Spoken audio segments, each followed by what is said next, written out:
Vous êtes assis sur le canapé, votre téléphone à la main. Votre chien arrive, lentement, sans bruit. Et il pose sa patte sur votre genou. Pas pour grimper. Pas pour jouer. Juste sa patte, posée, tranquille, qui vous attend. Vous la repoussez doucement après une caresse rapide. Et vous repartez à votre écran. Ce que vous venez de manquer est probablement le geste le plus précis qu'un chien sache faire dans sa langue. Bienvenue sur cette chaîne. Si vous voulez vraiment comprendre ce que votre chien essaie de vous dire avec son corps, abonnez-vous tout de suite. Et restez jusqu'au point numéro 5, c'est celui qui m'a le plus marqué en préparant cette vidéo. Vous comprendrez pourquoi tout à l'heure. Combien de fois, dans la semaine, votre chien vient-il poser doucement sa patte sur votre bras, votre cuisse ou votre main, sans rien demander de visible? C'est tentant de penser qu'il fait ça pour quémander une caresse. Beaucoup le croient. Et ce n'est pas vraiment ça. Mais voici ce qui se passe vraiment. Quand votre chien pose sa patte sur vous, il refait, sans le savoir, le tout premier geste qu'il a connu dans sa vie. Quand il pesait quelques centaines de grammes, sa mère posait sa patte sur son corps pour le réchauffer, le rassurer, et lui dire qu'elle était là. Ce contact-là est inscrit dans son corps avant même qu'il ait ouvert les yeux. Quand il vous le rejoue, il vous traite comme sa mère le traitait, avec une confiance totale et silencieuse. Les éthologues appellent cela la néothénie comportementale. C'est le fait qu'un chien adulte conserve toute sa vie certains gestes du chiot, à condition d'avoir trouvé chez l'humain quelqu'un avec qui les rejouer. Tous les chiens en sont capables. Tous ne le font pas. Seuls ceux qui se sentent en sécurité avec une personne précise rejouent ce geste-là. Les travaux d'Adam Miklosi et du Family Dog Project, à l'université Eötvös-Loránd de Budapest, ont montré que le chien domestique conserve à l'âge adulte des comportements d'attachement comparables à ceux d'un enfant envers sa figure de référence. Le contact tactile en fait partie. Il n'est pas anecdotique. Il est central.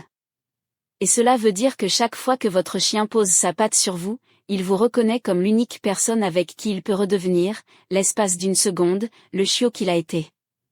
Si vous repoussez ce geste, vous ne refusez pas une demande. Vous refusez un cadeau qu'il ne fait à personne d'autre. Ce soir, quand votre chien pose sa patte sur vous, ne la déplacez pas, posez votre main par-dessus, sans serrer, sans bouger. Restez ainsi 30 secondes.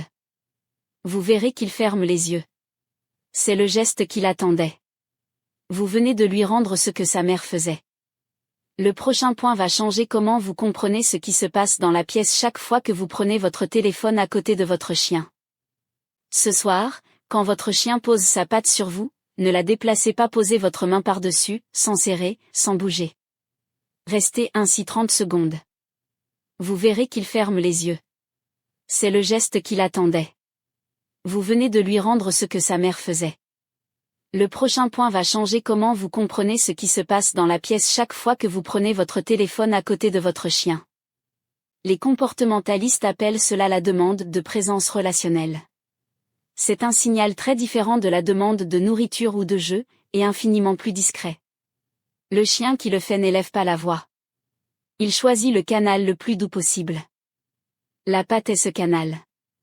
Les recherches de John Bradshaw, à l'Institut d'anthropozoologie de Bristol, ont mis en évidence chez le chien une forte préférence pour les signaux tactiles légers lorsqu'il s'agit de regagner l'attention d'un humain absorbé. Le contact léger réussit là où l'aboiement et le gémissement échouent, parce qu'il ne sollicite pas une réaction, il sollicite une reconnaissance. Et cela veut dire que lorsque vous repoussez cette patte machinalement pour rester sur votre écran, vous lui apprenez quelque chose que vous ne voudriez pas lui apprendre, que sa demande la plus polie n'a pas de réponse. Au bout de plusieurs mois de cet apprentissage, certains chiens cessent simplement de poser la patte. Ce n'est pas qu'ils sont devenus indépendants. C'est qu'ils ont renoncé à demander. Ce soir, quand votre chien pose sa patte sur vous pendant que vous êtes sur votre téléphone, posez l'écran face cachée pendant 2 minutes. Tournez la tête vers lui. Dites-lui simplement son prénom une fois, calmement. Vous lui rendez exactement ce qu'il vous demandait, la confirmation que vous êtes encore reliable. Le suivant a probablement à voir avec un moment précis de votre journée d'aujourd'hui, où votre chien était plus inquiet que vous ne l'avez vu. Et cela veut dire que lorsque vous repoussez cette patte machinalement pour rester sur votre écran, vous lui apprenez quelque chose que vous ne voudriez pas lui apprendre, que sa demande la plus polie n'a pas de réponse.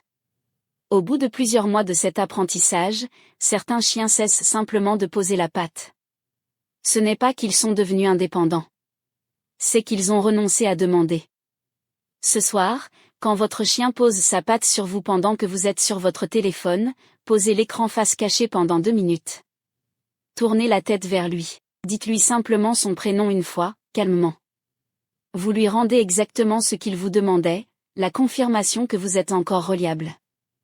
Le suivant a probablement à voir avec un moment précis de votre journée d'aujourd'hui, où votre chien était plus inquiet que vous ne l'avez vu.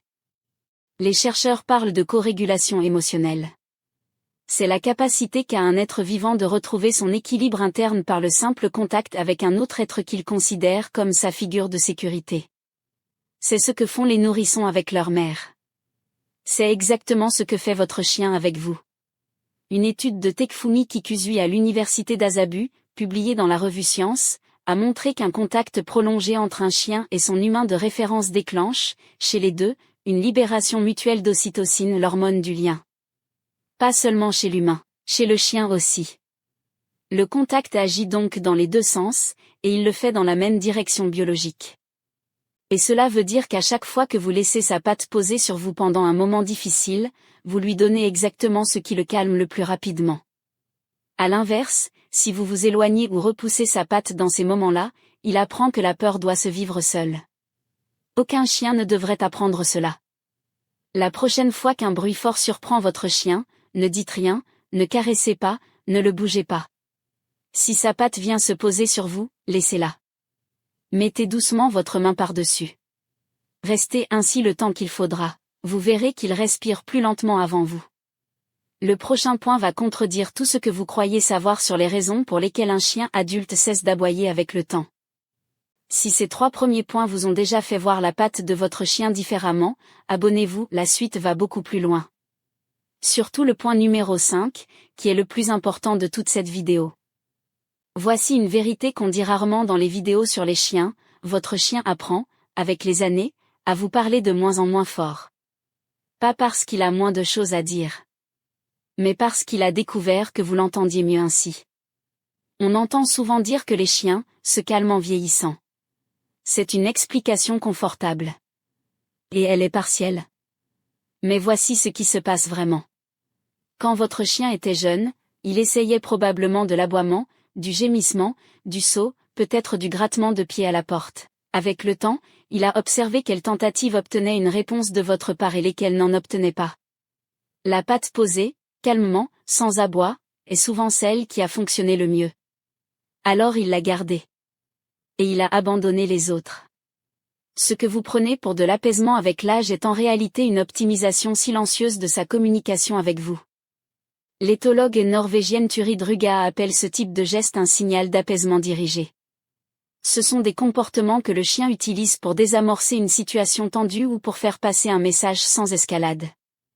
La patte calme en est l'un des plus subtils. Elle dit « Je te parle, je te respecte, et je n'élève pas la voix ». Les observations de Turid Ruga, reprises ensuite dans la revue Applied Animal Behavior Science, ont identifié plus d'une trentaine de signaux d'apaisement chez le chien. La majorité d'entre eux passent complètement inaperçus pour les humains. Et pourtant, ces signaux constituent l'essentiel de la conversation que votre chien essaie d'avoir avec vous, chaque jour. Et cela veut dire que la patte qu'il pose sur votre genou en silence, à la fin d'une journée où il aurait pu aboyer, est probablement la phrase la plus polie de toute sa langue. Vous avez devant vous un chien qui a appris à vous parler sans bruit, parce qu'il vous a observé attentivement, et qu'il sait maintenant que vous l'écoutez mieux ainsi. Ce soir, observez les pattes de votre chien. Quand il pose la patte sur vous, demandez-vous ce qu'il essaie de dire sans bruit. Posez à voix haute, doucement, la question « Qu'est-ce que tu me demandes ?»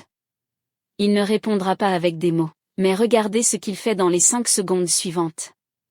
Vous aurez votre réponse. Et le suivant touche un geste que votre chien continuera à faire, vers vous, jusqu'au dernier jour où son corps le lui permettra encore.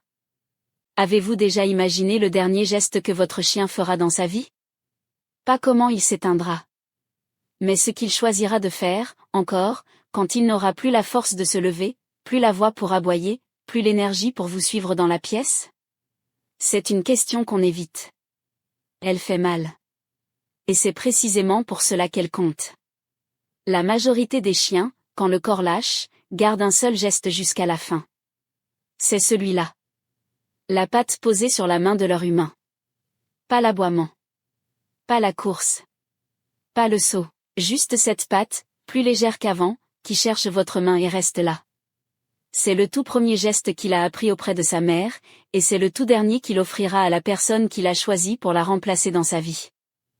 Les recherches du Family Dog Project confirment que les comportements d'attachement précoce, ceux qui se forment dans les premiers mois, sont les plus résistants à la dégradation neurologique de la vieillesse.